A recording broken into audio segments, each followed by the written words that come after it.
What if we told you that a small West African country often overlooked in global innovation has just pulled off something that even wealthier nations haven't?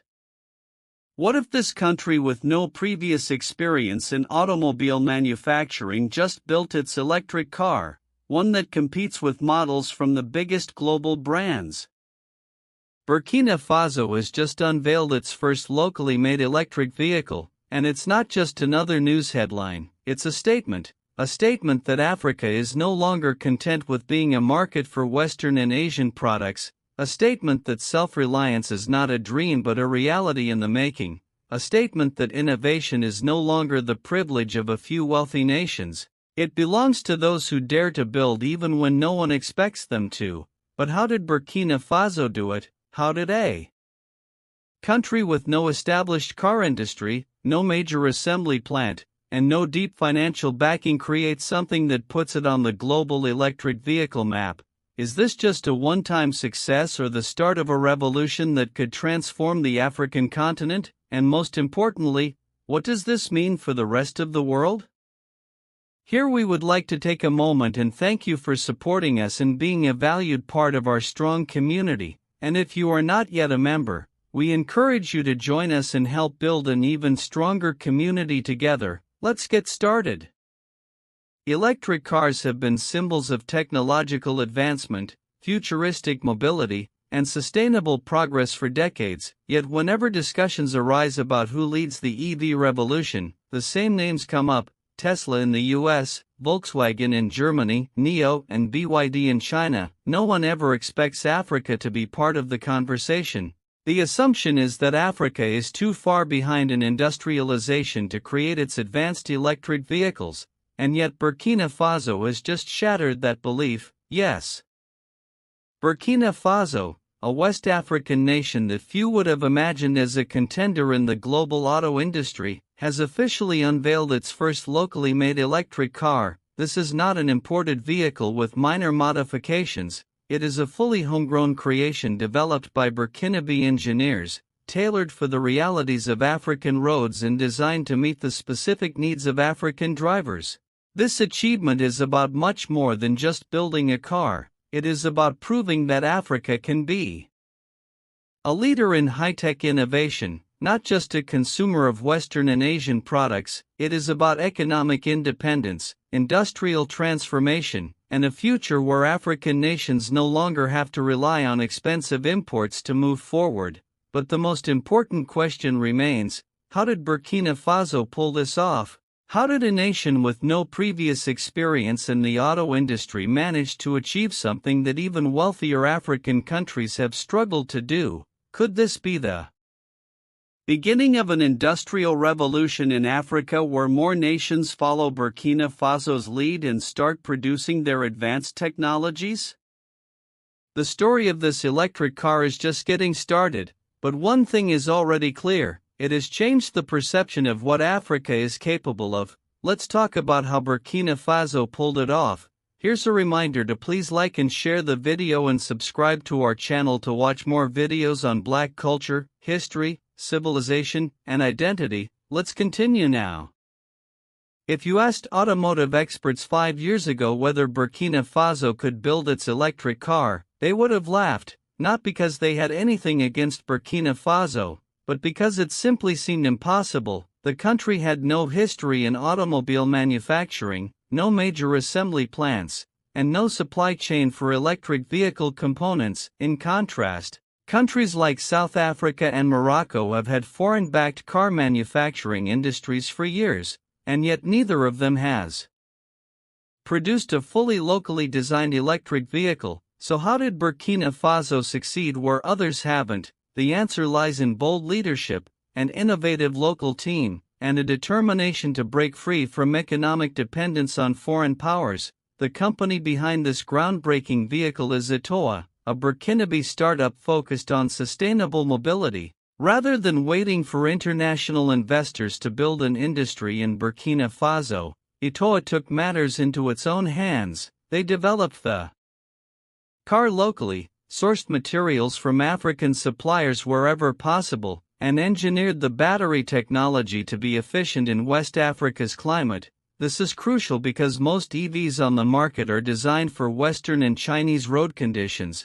ITAWA's car was built specifically to handle Africa's unique driving challenges. The numbers are impressive. A 30-minute fast charge time is on par with Tesla's charging technology. This isn't a symbolic project meant to attract attention. This is a serious competitive electric vehicle that meets modern efficiency standards. What makes Burkina Faso's achievement even more incredible is that it didn't rely on foreign companies for assembly or battery technology. Most global automakers, even in wealthier nations, are still heavily dependent on China for EV batteries. Burkina Faso skipped that step, choosing instead to develop and manufacture the technology locally. This decision not only keeps profits within the country but also strengthens technological expertise among Burkinabe engineers and workers. If this sounds familiar, it's because China followed a similar path in its rise to dominance in the EV market. Just a few decades ago, China was not a major player in automobile production. It relied heavily on imports and foreign expertise, but through consistent investment in local industries, a strong government push for self-reliance, and a commitment to technological innovation, China overtook the West in EV production. Now Chinese electric vehicles are dominating global markets. Could Burkina Faso follow the same path? Could it use this electric car as a launchpad for an entire automotive revolution in West Africa? That depends on whether this is just a one-time success or the beginning of a long-term strategy. Many African countries have had one-off technological successes, a promising invention here, a successful startup there, but very few have managed to take these isolated achievements and transform them into long-term, large-scale industries. So will Burkina Faso's electric car be just another headline, or will it mark the beginning of something much bigger? Under the leadership of Captain Ibrahim Traoré, Burkina Faso has made it clear that this is not just a one-time event. This electric car is part of a broader vision for self-reliance and economic independence. It is not a marketing stunt, it is a calculated step toward building a sustainable, competitive industry. The government has already expressed its commitment to scaling up production. Plans are in motion to develop a local supply chain for EV components, ensuring that future models remain affordable and that Burkina Faso doesn't become dependent on expensive imports. There are discussions about mass production, which would mean creating thousands of jobs, training local engineers, and positioning Burkina Faso as a leader in the African EV market. This has the potential to completely transform Burkina Faso's economy. Right now, like many African nations, Burkina Faso spends a significant amount of money importing vehicles from abroad. If the country shifts toward producing its vehicles, those billions of dollars could stay within the national economy, helping to build infrastructure, schools, and healthcare instead of going into the pockets of foreign automakers. Burkina Faso's success is also inspiring other African nations to think bigger. Countries like Kenya, Nigeria, and South Africa have long discussed developing their own EV industries, but many have been hesitant due to the high costs and reliance on foreign supply chains. Burkina Faso's breakthrough proves that it is possible to build an electric vehicle industry from the ground up without waiting for Western or Chinese companies to do it first. Of course, the next challenge is scaling up. Right now, this electric car is a proof of concept, but for it to truly make an impact, it needs to be produced in high numbers, sold at an affordable price, and supported by a strong charging infrastructure. That brings us to an even bigger question: can Burkina Faso's locally made electric car compete with global giants like Tesla?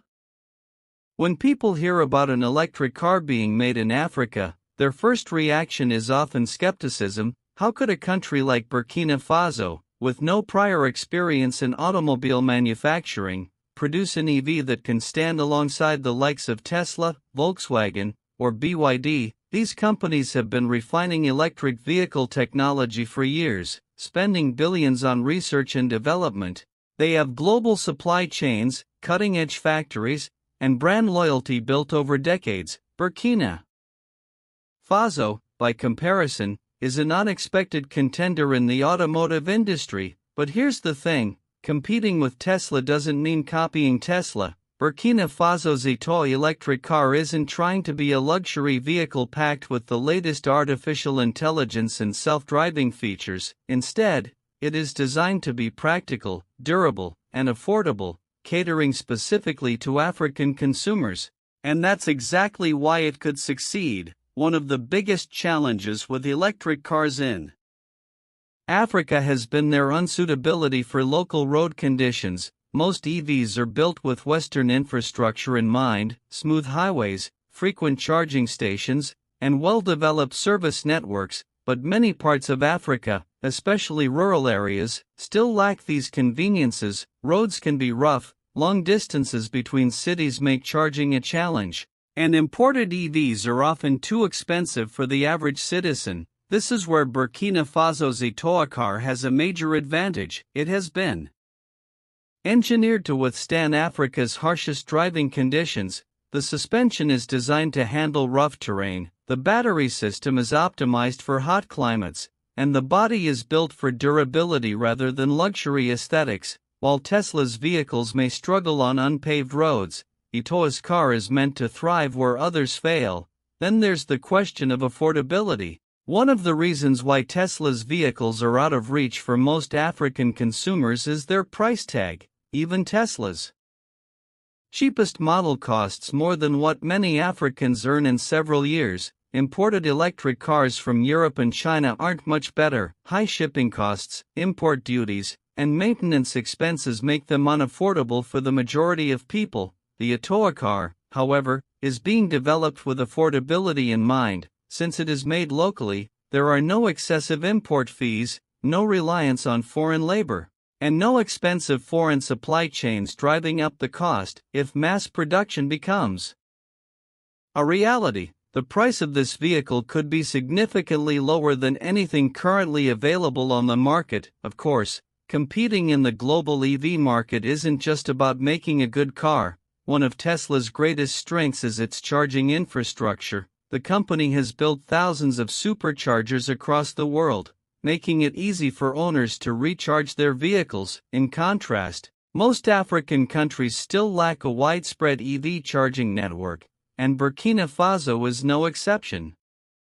Without enough charging stations, even the best electric car will struggle to gain mass adoption. However, this challenge also presents an opportunity. Burkina Faso could leverage its abundant solar energy to create a network of solar-powered charging stations, making EVs more practical in areas where electricity grids are unreliable. Instead of relying on fossil fuel-based power, Burkina Faso's EV industry could be built around clean, renewable energy, further reducing costs and environmental impact. If Burkina Faso can scale up production, maintain affordability, and develop a charging infrastructure that fits Africa's unique energy landscape, ITAWA car could become not just a competitor but a leader in the African EV market. And if that happens, it won't just be Burkina Faso that benefits, it could trigger an electric vehicle revolution across the continent. And that brings us to the next big question: what does this mean for Africa's economy as a whole? Could this car change the way the continent thinks about manufacturing, innovation, and self-reliance? Burkina Faso's entry into the electric vehicle industry is not just about making cars, it's about challenging Africa's role in the global economy. For too long, African nations have been treated as markets rather than producers. The continent imports billions of dollars worth of goods every year while exporting mostly raw materials. Cars in particular are one of the biggest drains on African economies. Nearly every vehicle on African roads is imported, often secondhand from Western or Asian countries. These imports are expensive, and they do little to help build local industries or create jobs. But what if Africa flipped the script? What if instead of buying used vehicles from the West, African nations started producing their cars? Burkina Faso's locally made electric car is a powerful symbol of what is possible. It proves that Africa can build its industries, develop its technology, and take control of its economic future, if Burkina Faso succeeds in turning this electric vehicle into a full-scale industry. The economic benefits will be enormous. First, there's job creation. Right now, unemployment remains a major challenge in many African nations, particularly among young people. A thriving automotive industry would mean thousands of new jobs, not just in car manufacturing but in battery production, charging station construction, maintenance services, and more. Then there's the issue of trade balance. By producing vehicles locally, Burkina Faso can reduce its dependence on imports, keeping more money inside the country. This shift could also inspire other African nations to follow suit, leading to a more interconnected regional economy where African countries trade with each other instead of always looking overseas. But the impact goes beyond just economics. There's a psychological shift happening. Burkina Faso's success is sending a message to the rest of Africa. It's proving that innovation is not limited to the West or China. It shows that African nations do not have to wait for foreign investments or international aid to build their industries. They have the talent, the resources, and the vision to do it themselves. Other countries are already taking notice. Kenya, Nigeria, and South Africa have all made moves toward developing their electric vehicle industries, but Burkina Faso's success might be the push they need to take things further. If multiple African nations start building their EVs, it could create a continental shift toward high-tech manufacturing, breaking the long-standing cycle of economic dependency. There's also the environmental angle. Africa is one of the regions most vulnerable to climate change, with rising temperatures and shifting weather patterns threatening agriculture, water supplies, and overall stability. Transitioning to electric vehicles would reduce pollution, cut oil dependency, and promote cleaner energy solutions, which could be a major step forward in addressing these challenges. And what about the rest of the world? Burkina Faso's achievement is forcing global automakers to rethink their assumptions about Africa. For years, Western and Asian car companies have treated Africa as a dumping ground for used cars. But now, with African nations stepping into the EV game, these companies may have to compete with locally made vehicles, changing the entire dynamic of the market. If Burkina Faso's electric car can spark an industry across Africa, it will be one of the most important economic shifts in modern history. It will mean that the world can no longer ignore Africa's potential in high-tech industries. It will mean that future generations of Africans will grow up knowing that their continent is not just a follower but a leader in global innovation. Also, when a country achieves something groundbreaking, the impact often extends far beyond the initial success. Burkina Faso's locally made electric car is more than just an automotive breakthrough. It is a statement of self-reliance, a blueprint for innovation, and perhaps most importantly, a catalyst for transformation in other industries.